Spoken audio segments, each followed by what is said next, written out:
देखो power point में जो एनिमेशन है ये 4 तरह के होते हैं। एनिमेशन कितने तरह के होते हैं? 4 तरह के, अलग अलग यूज है। देखो अभी किसी पे भी क्लिक नहीं हो रहा। और एनिमेशन जो है वो हमेशा अप्लाई होता है किसी ऑब्जेक्ट पर। ऑब्जेक्ट मतलब कोई शेप है, पिक्चर है, स्मार्ट आर्ट है, चार्ट है, उनके अंदर आप अप्लाई करते हैं एनिमेशन। और जो ट्रांजिशन है वो किस पे अप्लाई होती है? स्लाइड पे। स्लाइड पे अप्लाई होती है ट्रांजिशन। ठीक है, तो एनिमेशन का भी हमें यूज करना समझना है। मैं एक बार इनको डिलीट करता हूँ।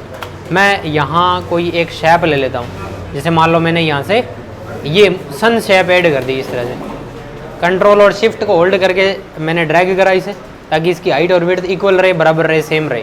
ड्रैग कर दिया मैंने।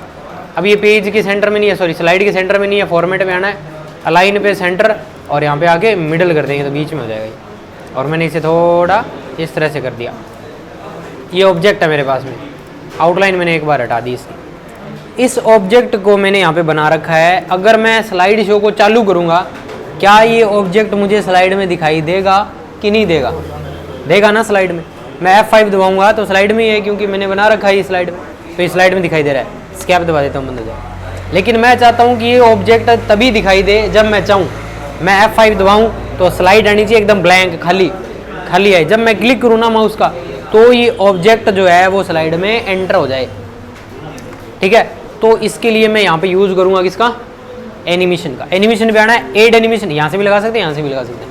अभी मैं लगा रहा हूँ यहाँ से, एड एनिमेशन पे आना है। और सबसे पहले ऑप्शन कौन सा है? एनिमेशन कौन सा? Entrance animation. किसी भी ऑब्जेक्ट को स्लाइड में एंटर करवाने के लिए यूज करते हैं एंट्रेंस एनिमेशन। अब करवाना किस तरह से एंटर है वो यहाँ पे अलग अलग तरीके हैं। इस तरह से ये, ठीक है, जैसे मैंने जूम करके इसे एंटर करवाना है। अब मैं F5 दबाऊंगा तो स्लाइड ब्लैंक है। अब मैं माउस का एक क्लिक करूँगा, क्लिक करते ही ऑब्जेक्ट क्या हो जाएगा? एंटर हो जाएगा। और बंद होगा सीधा ही, क्योंकि मैंने इस पर कोई एग्जिट एनिमेशन नहीं लगा रखा। पहले तो एंटर हो, उसके बाद एग्जिट हो। इसके लिए मैं फिर से एड एनिमेशन पे जाऊंगा और यहाँ से एग्जिट एनिमेशन का यूज कर दूंगा। एग्जिट किस तरह से करवाना है? श्रिंक एंड टर्न, इस तरह से करवाना है। F5 दबाया, पहले क्लिक करूंगा मैं, ऑब्जेक्ट एंटर हो गया, फिर से क्लिक करा, ऑब्जेक्ट एग्जिट हो गया। 2 एनिमेशन हो गए। फिर इनको डिलीट करना है तो आप इस नंबर पे क्लिक करके डिलीट की दबा के डिलीट कर सकते हो। तीसरा एनिमेशन होता है एम्फेसिस एनिमेशन। ना तो ऑब्जेक्ट स्लाइड में आना चाहिए, ना ही ऑब्जेक्ट से बाहर जाना चाहिए। स्लाइड में रह के कुछ मूवमेंट करे, कुछ हिले डुले, इस तरह से कलर फ्लैश हो, इस तरह से ऐसे, ठीक है, ऐसे स्पिन होना चाहिए, घूमना चाहिए। मैं चाहता हूँ ये घूमे इस तरह से। F5 दबाऊंगा तो ना तो आया ये, सीधा ही पहले से।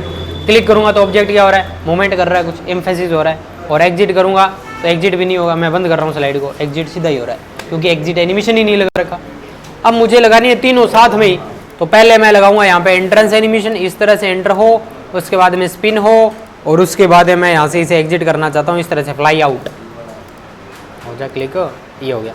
F5 दबाया, पहले क्लिक करा मैंने, ऑब्जेक्ट एंटर, एंटर भी दबा सकते हो आप, स्पेस भी दबा सकते हो, डाउन एरो की, लेफ्ट एरो की दबा सकते हो। क्लिक कर दिया मैंने, माउस का क्लिक भी कर सकते हो। ये एम्फेसिस हुआ और ये एग्जिट हुआ, और उसके बाद स्लाइड बंद होगी। ठीक है, ये 3 तरह के एनिमेशन हो गए। स्कैप की बीच में बंद करना है तो स्कैप की, या राइट माउस क्लिक करके एंड शो करते हैं। जैसे F5 दबाया, राइट माउस क्लिक करा, एंड शो, ऐसे बंद कर सकते हैं बीच में, या स्कैप की दबा के बंद कर सकते हैं। लास्ट एनिमेशन होता है एम्फेसिस एनिमेशन, सॉरी एम्फेसिस नहीं, मोशन पाथ। ठीक है, एम्फेसिस तो बता दिया मैंने। मोशन पाथ अपने अकॉर्डिंग आप एक कोई पाथ बता सकते हो, आप इसे एक एनिमेशन दे सकते हो अपने अकॉर्डिंग। जैसे एड एनिमेशन, मैं चाहता हूँ कि ये ऑब्जेक्ट इधर आ जाए यहाँ पे, या इधर बॉटम साइड में आ जाए, तो मैं यहाँ पे आऊँगा, मोशन पाथ में आऊँगा, मैंने लाइन लगा दी।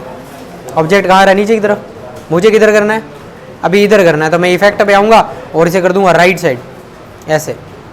राइट साइड भी इतना आ रहा है, मुझे थोड़ा आगे की तरफ चाहिए, मैं इस पर क्लिक करूँगा, शिफ्ट को होल्ड करूँगा और इस वाइट डॉट को पकड़ के आगे की तरफ ड्रैग कर दूँगा, और फिर प्रीव्यू करूँगा। जैसे ही प्रीव्यू करूँगा ये आगे की तरफ चलेगा, ये चल रहा है। मैं चाहता हूँ ये ऑब्जेक्ट इधर आ जाए, तो इस वाइट डॉट को पकड़ के मैंने इधर वाली साइड में ड्रैग कर दिया और प्रीव्यू कर दिया। तो मेरे हिसाब से मैं इसे बदल सकता हूँ, चेंज कर सकता हूँ।